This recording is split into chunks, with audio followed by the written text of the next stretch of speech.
Adabra says again, I'd like you to return me to my windmill. I appreciate what you did here today, but I will not leave my home. Listen, lady, we were hired to come out here and bring you back to Fanella, and that's what we're going to do. Adabra crosses her arms over her chest and says, you can try. I'll step in between Bill and Adabra. I can understand that we're all on edge and more tense than a balloon salesman at a porcupine convention. Adabra, you just said that you are in our debt. My friends and I have been up and about for a while now. May we rest at your windmill and discuss what your future actions are? Adabra looks at each of you and says, fine, you may rest at my home. Hey guys, can we bring the Manticore body with us? I'd like to do some research on it while we are at Umbridge Hill. I try to stare down Adabra for a moment, but then decide to go help out Stephen, and I'll be grumbling to myself the entire time. I will help Stephen and Bill put the body in the wagon.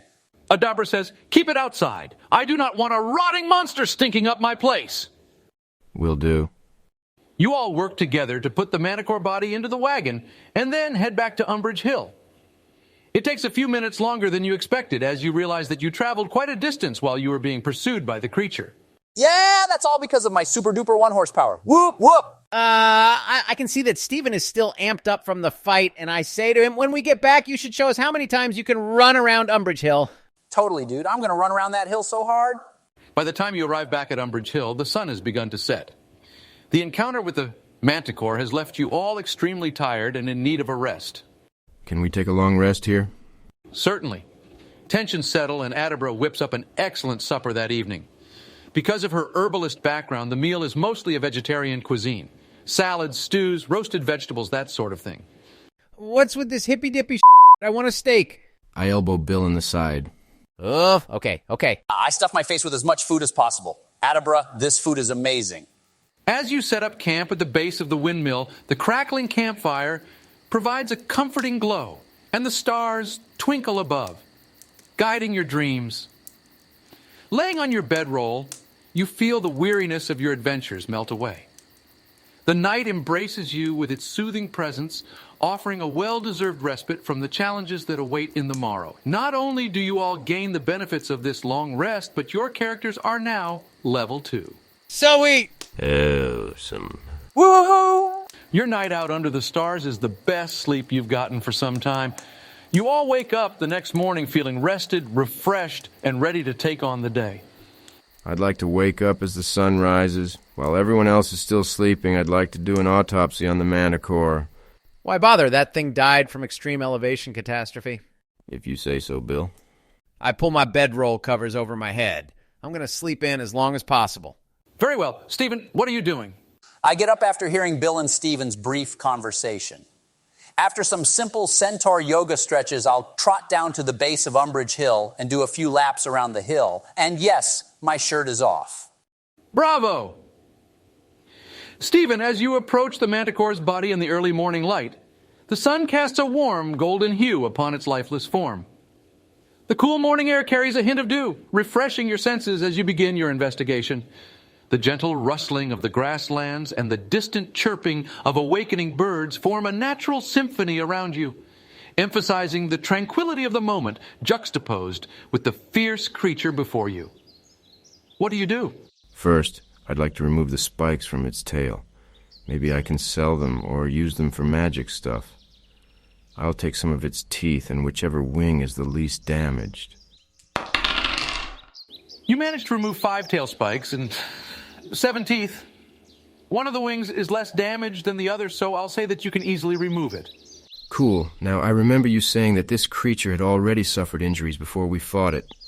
I'd like to make an investigation check to see if I can get any more information on what may have damaged it.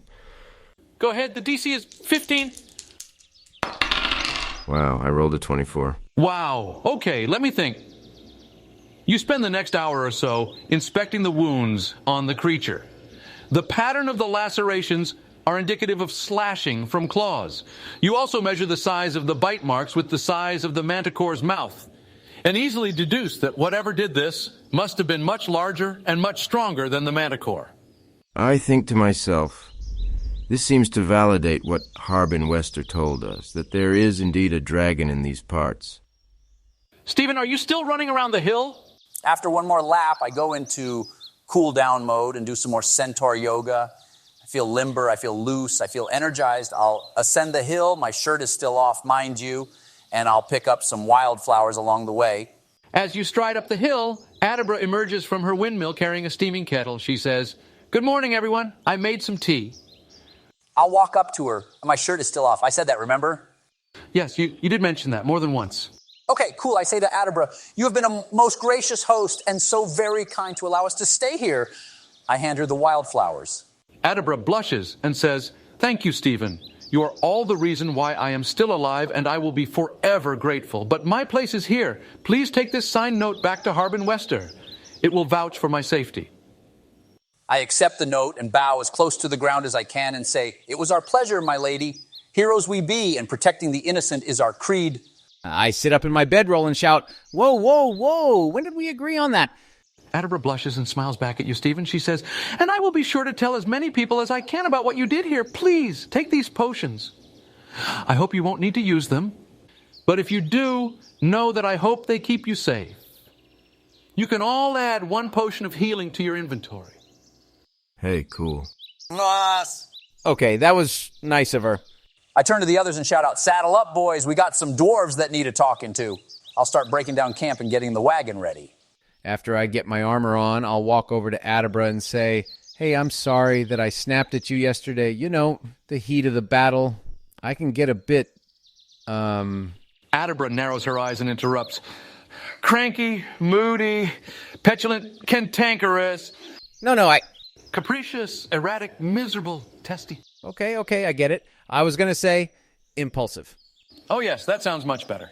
Either way, I apologize, and I am happy to know that you weren't hurt. You see Adabra become more receptive. She nods and smiles, and I am grateful that the goddess sent me such a strong and capable protector in my hour of need. Hey, okay, strong and capable protector, huh? I can work with that. I'll bow or curtsy or whatever the hell fighters do and head to the wagon. See you around, Adabra. In the early morning light, a soft golden glow bathes the world. The air is crisp and invigorating, carrying the scent of dew-kissed grass and blooming wildflowers. As the wagon starts its journey, you feel the gentle sway and the rhythmic clip-clop of Stephen's hooves. The distant hills, painted with hues of pink and orange, bid you farewell as you leave Umbrage Hill behind. The day is fresh with promises of new encounters and untold adventures, and you can't help but feel a sense of excitement tinged with anticipation for what lies ahead. It is at this point that I decide to continue to keep my shirt off. Oh, Jesus Christ.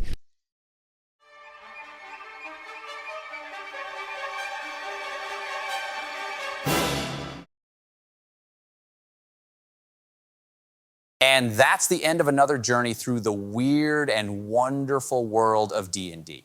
If you're still here, congratulations. You've officially earned a virtual point of inspiration. Now, before you go off to ponder life's deepest mysteries, do me a solid and hit that like button with the force of 1,000 red dragons. And if you haven't already, subscribe like your XP level depends on it. Because let's face it, it probably does maybe